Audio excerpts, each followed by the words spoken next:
Perkenalkan, nama saya Remerikel Panjaitan dari kelas Teknologi Informasi A akan mempresentasikan peran programmer dalam SDLC sebagai proyek pengganti UAS mata kuliah dasar pengembangan sistem informasi. Kita mulai dari apa itu SDLC terlebih dahulu. SDLC merupakan singkatan dari System Development Life Cycle, di mana SDLC sendiri merupakan pola pengembangan sistem informasi yang berbentuk siklus dan menjadi acuan untuk pengembangan sistem informasi sekarang. SDLC terdiri dari 5 tahap.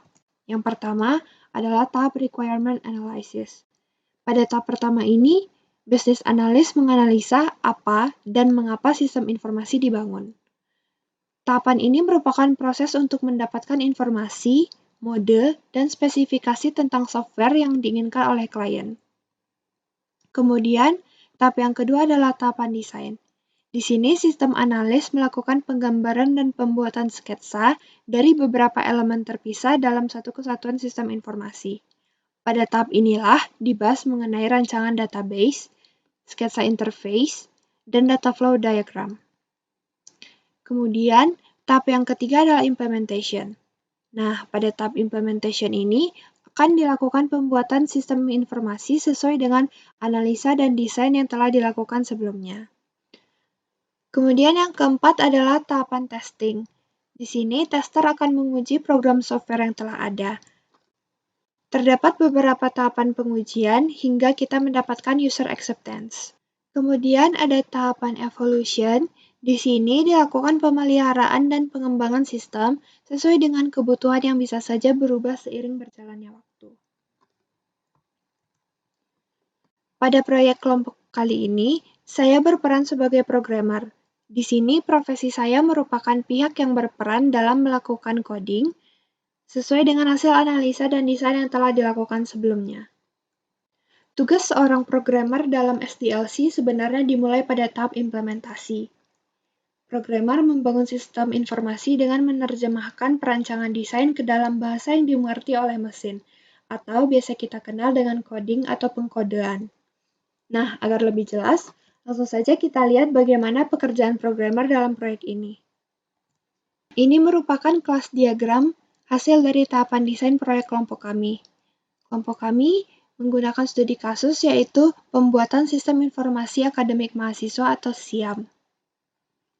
Diagram inilah yang akan diterjemahkan ke dalam bentuk kode, di mana penerjemahannya harus persis dengan apa yang ada pada kelas diagram ini. Tidak boleh diubah, dikurangi, ataupun ditambahi.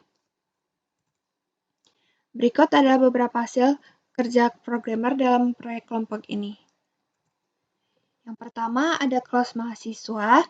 Di sini ada atribut public name, public nama mahasiswa, public jenis kelamin, public alamat, dan public nomor telepon. Dalam codingannya juga harus persis seperti itu. Kemudian ada metode public input dan metode public edit. Terdapat dua metode itu di sini, dan juga ada konstruktor kosong dan konstruktor berparameter. Kemudian ada kelas data identitas, di mana terdapat 9 atribut dan 3 metode. Dapat kita lihat codingannya juga persis seperti itu. Juga terdapat konstruktor kosong dan konstruktor berparameter. Kelas data identitas ini merupakan anak dari kelas mahasiswa, sehingga kita dapat melihat di sini dalam bahasa Java menggunakan keyword extends. Kemudian ada kelas login, di mana terdapat atribut public username dan public password, juga metode public validasi. Codingannya harus dibuat persis seperti itu. Dan juga kelas login ini merupakan anak dari kelas mahasiswa, sehingga ditulis public class login extends mahasiswa. Selanjutnya, ada kelas mata kuliah, di mana terdapat 3 public atribut, seperti yang telah dikodekan di sini, dan juga metodenya ada 3. Di sini terdapat metodenya ada 3 dan terdapat konstruktor kosong dan konstruktor berparameter. Demikian presentasi dari saya. Terima kasih.